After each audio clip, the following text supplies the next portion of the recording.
Hello friends, সবাই কেমন আছো? আশা করি সবাই ভালো আছো। আমিও খুব ভালো আছি। তো আবার একটা ভিডিও নিয়ে চলে এলাম। তো আমি মিশো থেকে কিছু জিনিস অর্ডার করেছিলাম, তো সেগুলো শেয়ার করবো বলেই এসেছি। তো আমার মেয়ে আগেই যখন এসছে এগুলো তখনই সব খুলে খুলে আগেই দেখে নিয়েছে। মানে আমি বলছি যে এখন দেখিস না, ভিডিও করব, কিন্তু ও বলছে একবার করে দেখি কি জিনিস এসছে। তো খুলে নিয়েছিল। তো তোমাদের সাথে আমি দেখো করছি। আর জিনিসগুলোর কোয়ালিটি, সত্যি কথা বলতে প্রত্যেক কটা জিনিসের কোয়ালিটি খুবই ভালো এসছে। মানে রিটার্ন করার মতন কোনো জিনিস নেই এখানে। মানে আমি ভেবেছিলাম হয়তো না ভালো আসলে রিটার্ন করে দেবো, কিন্তু রিটার্ন করতে হয়নি। সব কটা জিনিসই খুব ভালো এসছে।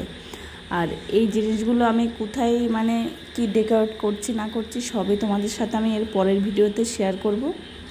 আগে ঘর ঝাড়াঝুড়িটা কমপ্লিট হোক, তারপরে সাজিয়ে আমি তোমাদেরকে দেখাবো।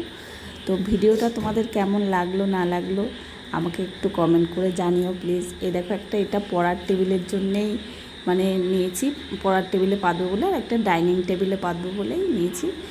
এই দুটোরও কোয়ালিটি খুবই ভালো এসেছে, মানে খুবই ভালো। আমার তো খুব পছন্দ হয়েছে, ভালো হয়েছে। তো তোমাদের ভিডিওটা কেমন লাগলো আমাকে কমেন্ট করে জানিও।